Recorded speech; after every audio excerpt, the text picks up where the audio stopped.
Hi, everyone. Hi, Evan. How are you? Fine. Yourself?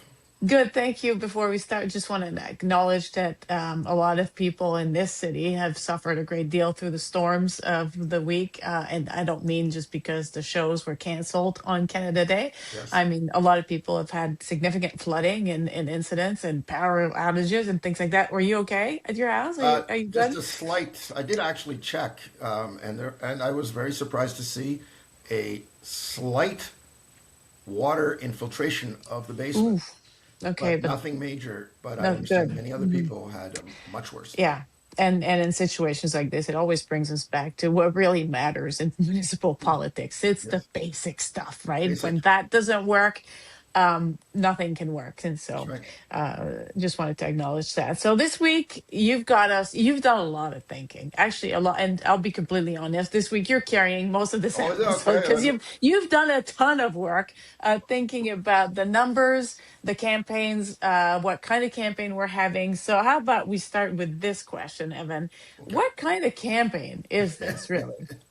Well, I think the classic division of way of thinking about it is a change campaign, an anger campaign, or a status quo campaign.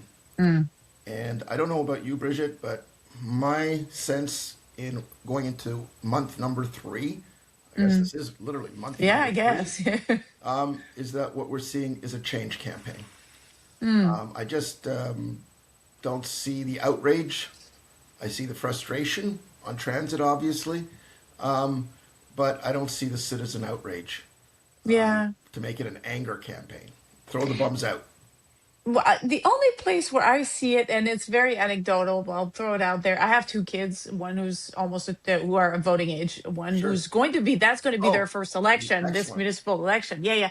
And the other one that's going to be their second election. And they are outraged.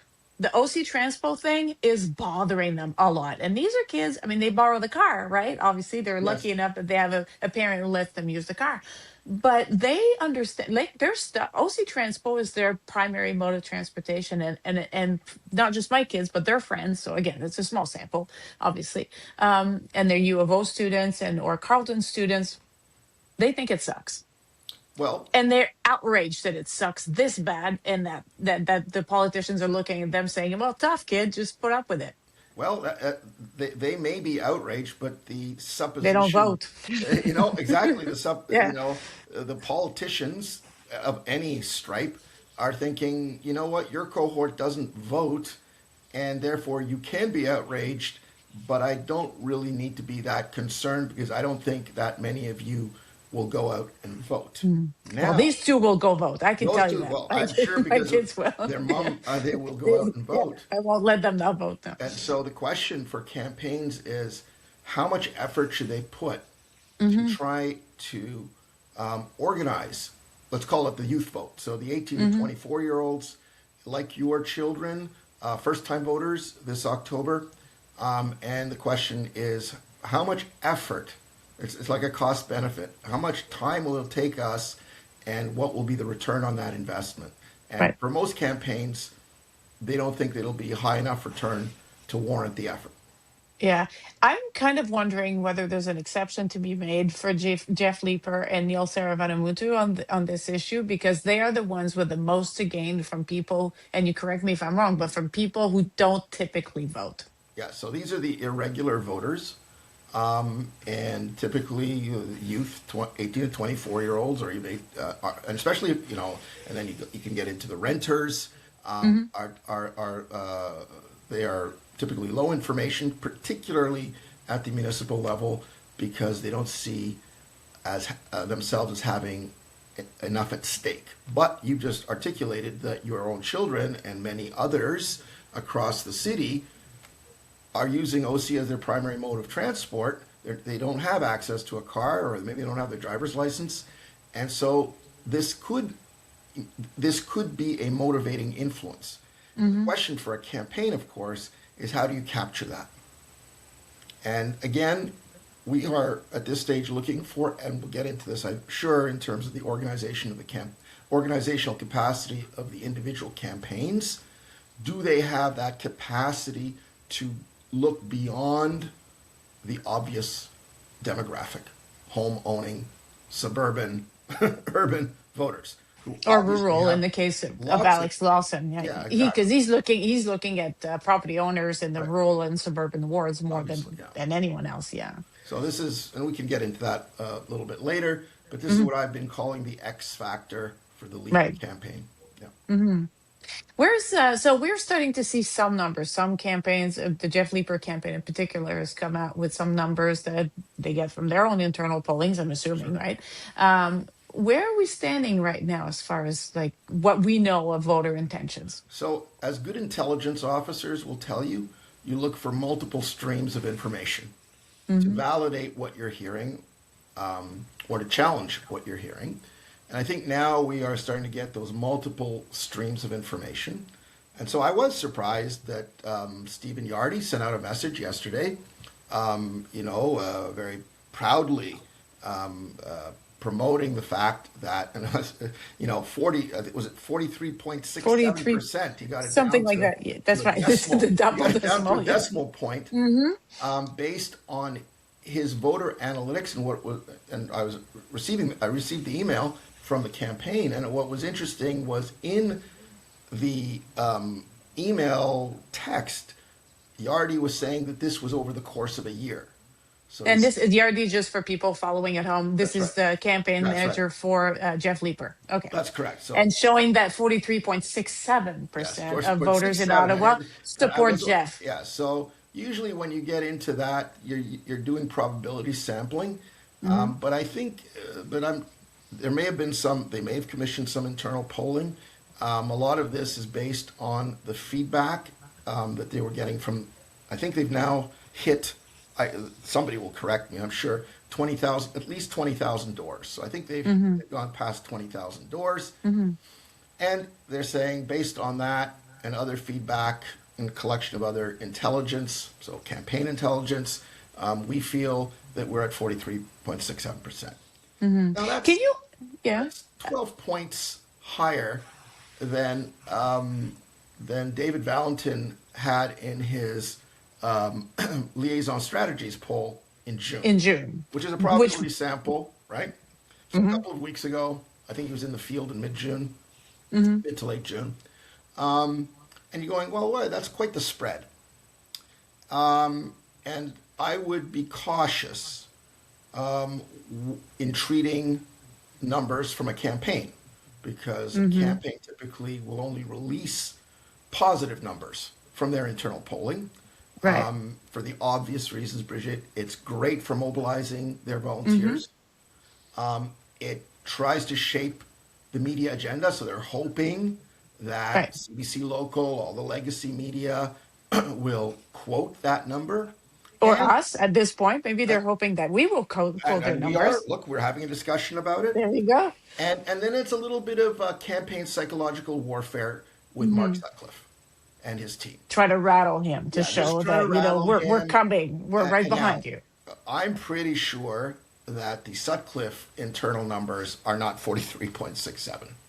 Mm. And so and then there's a third lane of information coming in, and that's the prediction markets. We're not really used to talking about prediction markets during campaigns, so this might be one of the Hmm. first times at the municipal level that we talk about polling, and then we say, and the prediction markets say. So Polymarket Canada, I just checked this afternoon, had actually Sutcliffe up by, I think it was 1 point to, so 78% probability that he was going to win, is going to win in October, and Jeff Leaper's numbers dropped actually to 18%. Right. Now, okay, there's a caveat here, Bridget. There's a couple actually Yeah, of there are a couple. caveats. Yeah. Number one, it's very thinly traded. So $28,000, It's not that's much. nothing. Yeah. Yeah. And then who is doing the trading? So who is making these decisions? It's going to be campaign insiders, members of the various camps, some municipal watchers. So certainly not. So what we never want to do is treat a prediction market number as the same as a polling number. They are Hmm. different. Hmm. Polling is what a voter, the aggregation of voters think about a particular candidate. Can we get into the nuts and bolts of that a little bit, though? Sure. Because I want to, because not everyone, and first of all, like in Ontario, Ontario residents, unless you have a VPN and you manage to get past those online, barriers, but Ontario residents are not allowed to bet on those markets, as far as I know. It's against Really? the rules here. I haven't bet, so Hmm. I Yeah, didn't yeah, realize that. yeah. I Really? did try to get into Poly Market, and it says based on your geographical location, you are not allowed to trade here. And I went to look this Well, up, and there's something to do with securities regulations in really? Ontario. Well, I did well, not dig into this anymore, but okay. yeah. So it's great, something that we can follow up because, it would be, I would find it hard to believe that on the Poly Market Canada website, so the Poly Yeah, Market we could look it Canada, up. Yeah, yeah, we could. you can't you can't make a bet. So we'll certainly check that out. And I was trying that on the US one. That was a few months ago Yeah, because I was no. So trying there's to see uh, about making a bet on American politics. So, but and the thing that's interesting about those political markets is it's actual, well, we think actual people, but anyway, yes, they're betting real money.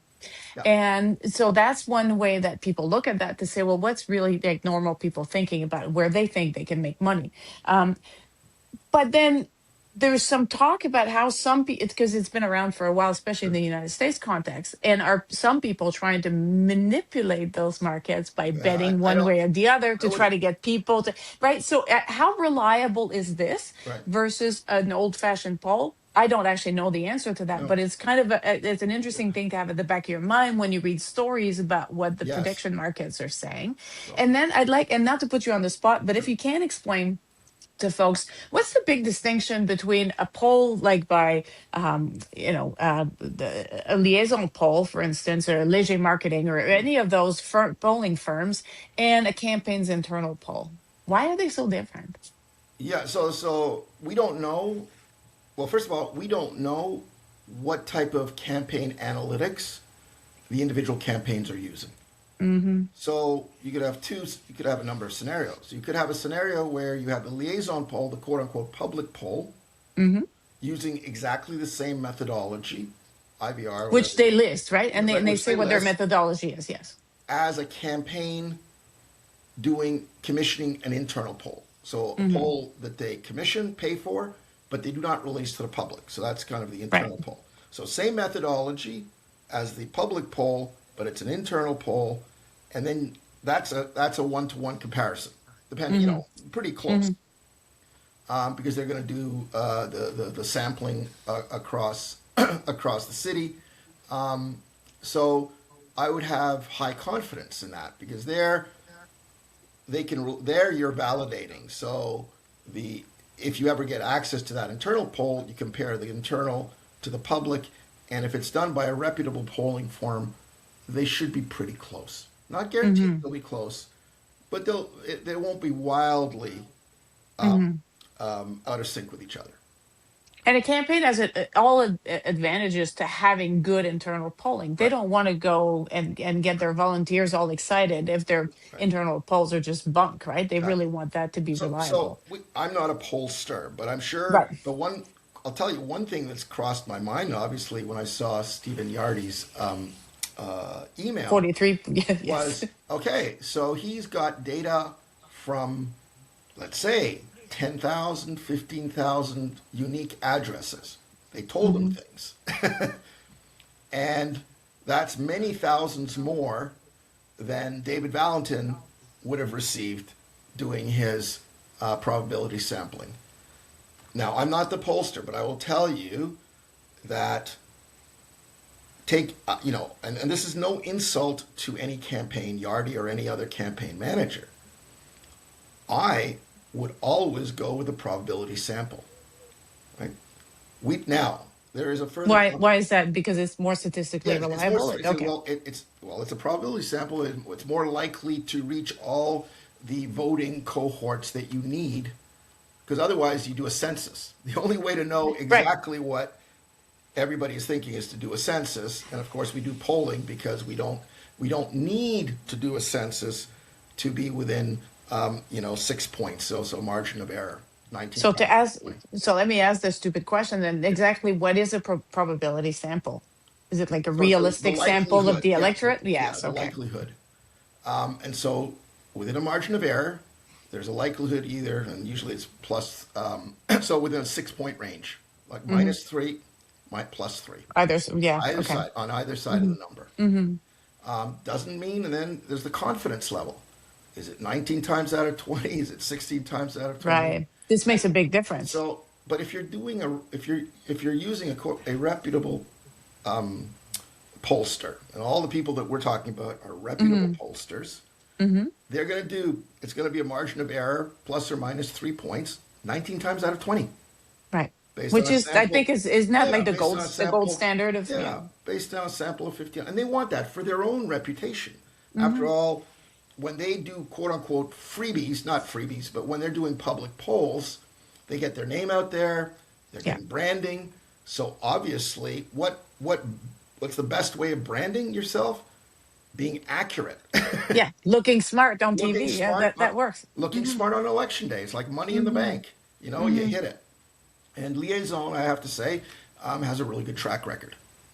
All right. So, Bridget, so Stephen Yardy's telling us 43%, Hmm. which Now, basically, why is he telling us yeah, that right well, now? I That's the said question. Yeah. he's so happy to report that because it mobilizes the many volunteers that his campaign needs, and he's hoping to shape public what he's hoping that we're doing Hmm. what we're doing now.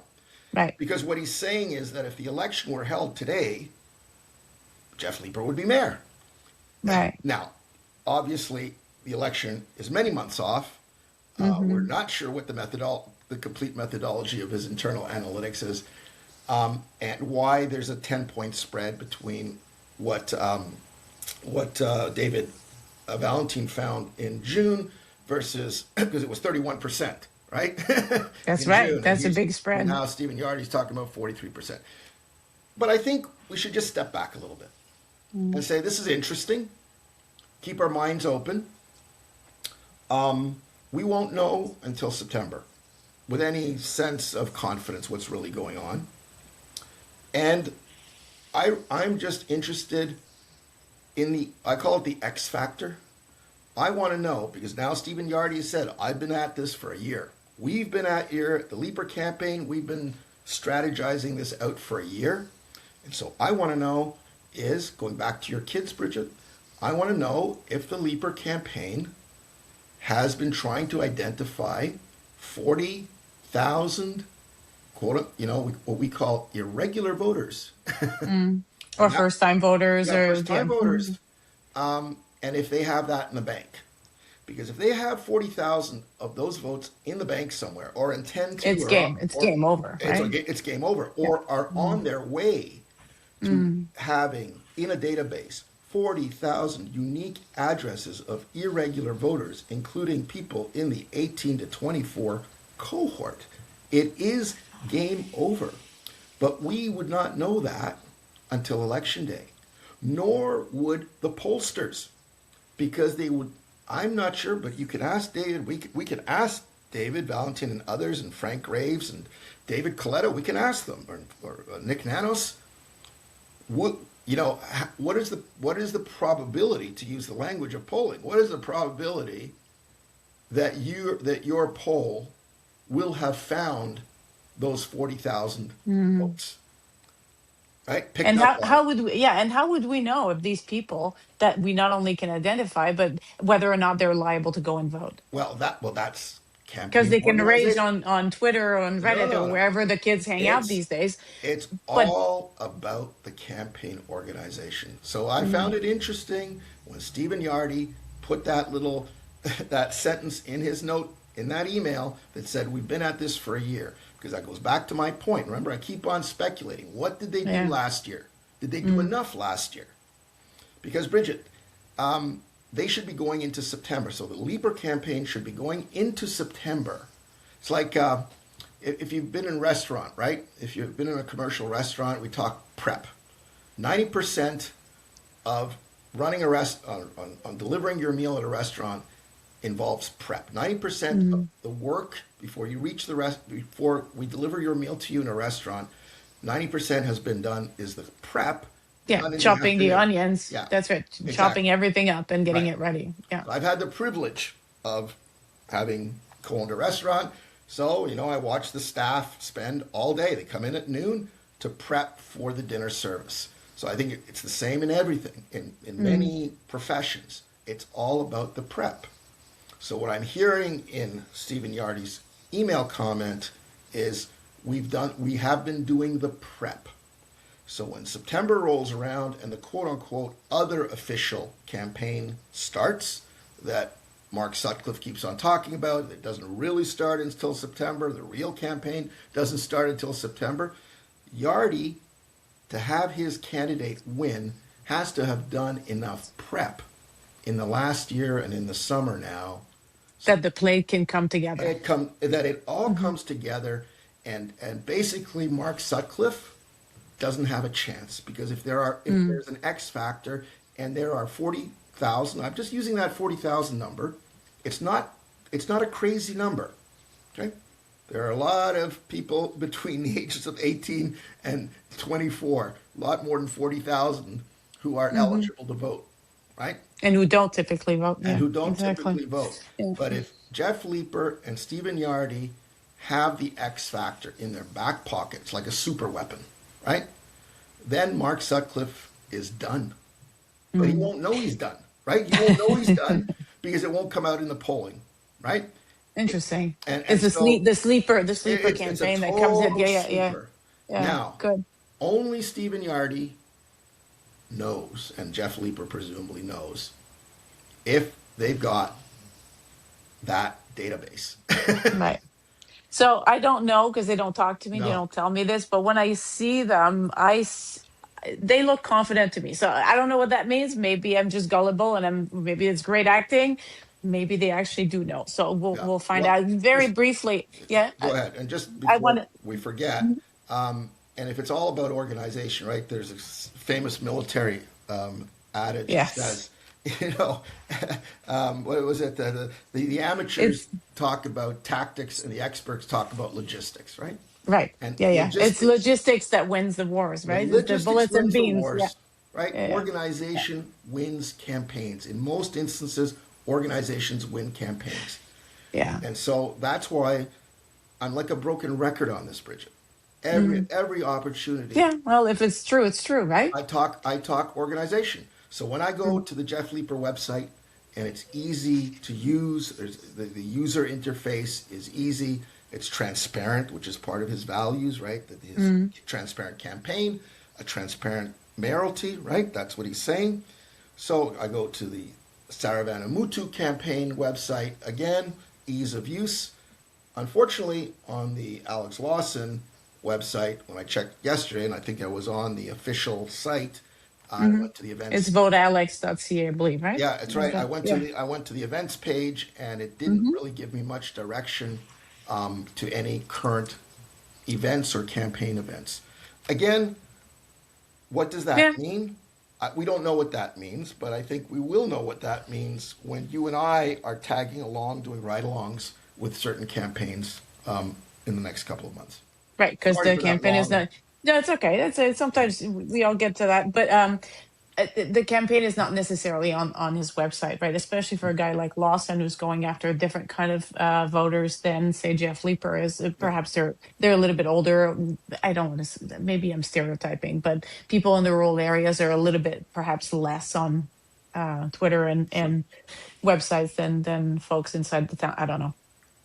We'll find out, I guess. But I just wanted briefly to talk about I guess, the prep work for the other two guys. So Yeah, I see that Neil's Sarabadamutu's prep work consists, I think, primarily of making sure his positions are out there. Because you know what? It's fine to be able to spot problems, and I keep coming back to that. That's a Pierre Poilievre lesson. So I'm going to be the broken record on this one. You have to have solutions that people believe in, and I think that Neil's laying out that work of putting his proposed solutions out there. I don't know if people believe in them. It's too early to tell, but he's doing a really good job of laying them out. And he's pretty systematic about this. So I would think that that's his prep work that he's doing, so that by the time people start asking, well, what would you do, Neil? It's like, well, as explained here, chapter and verse, and all sure. those policy platforms and planks and stuff. It's all laid out. And Mark Sutcliffe's prep work, I would think. maybe you correct me if I'm wrong, but it's this little, I mean, it's more of the same. Like he's been out there meeting and greeting people and seeing voters and visiting businesses and being at events and barbecues and all kinds of community events and having his picture taken. Now he's got the resources of the mayor's office for that because that's part of his job It's as part of his mayor. job. And that's legit. That's the advantage of the incumbent, and that's fair. He's got it because he's the incumbent. So he's being seen as being out there. People seem to like him. Like he's a genuinely likable guy. And so that plays in his favor. And I think that his prep work, funnily enough, for Mark Sutcliffe is to not have too much out there because people already know who he is. The people who want to vote for him again, who like him enough or don't dislike him enough to not vote for him again, they don't need more information. They already know who he is. They already know the kind of mayor he is, right?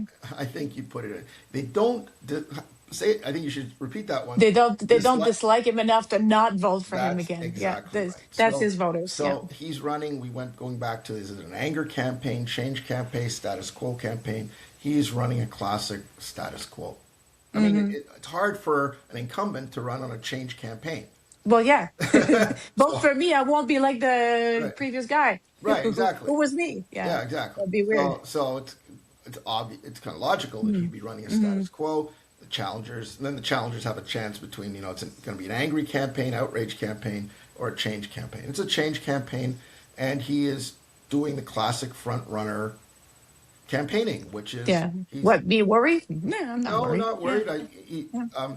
What'll be interesting to see in September or maybe earlier is when the endorsements come in. Mm. How many endorsements is Mark Sutcliffe going to get? From whom will he get those endorsements?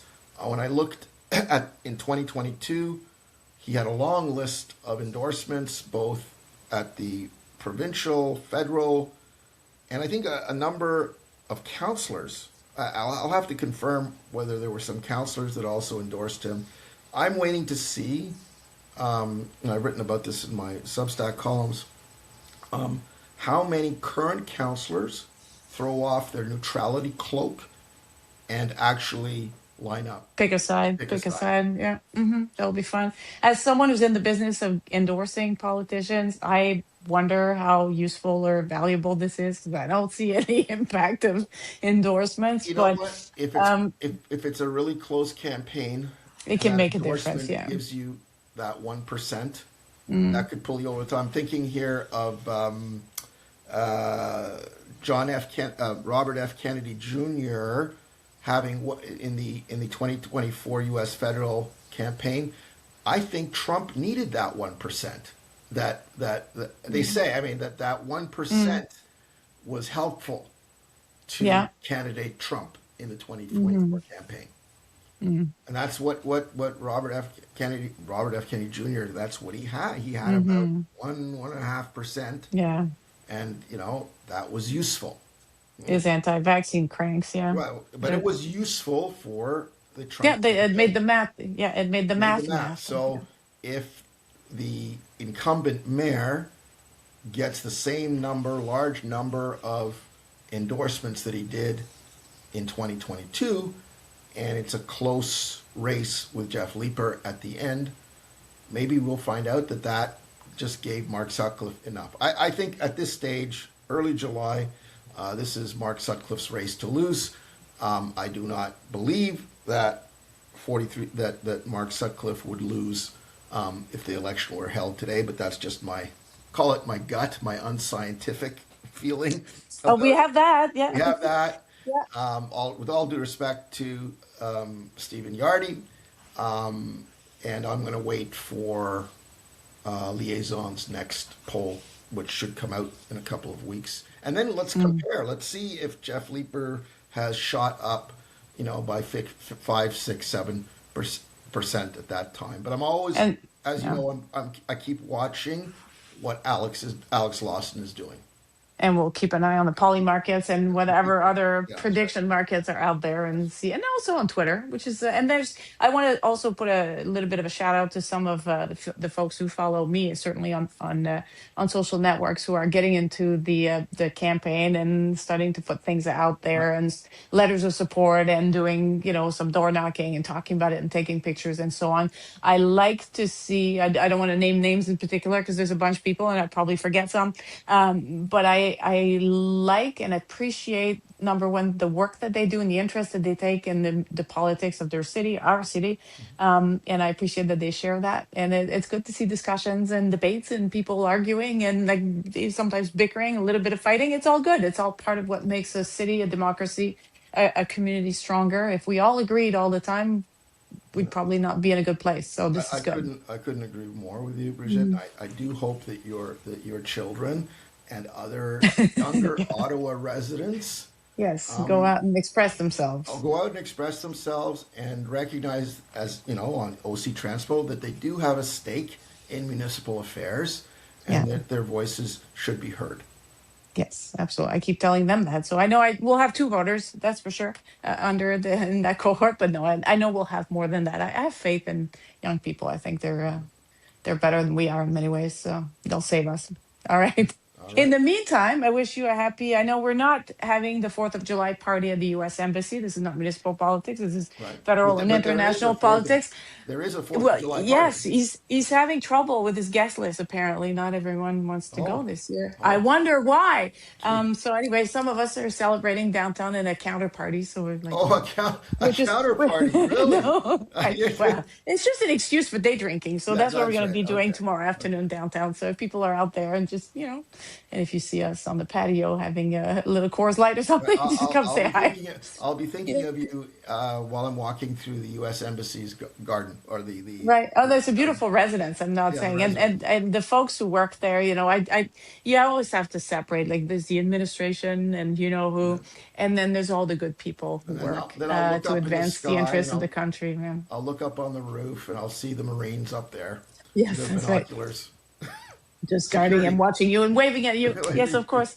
All right. So you have a lovely weekend then. You Talk too. to you soon. Okay. Okay. Bye bye. Bye.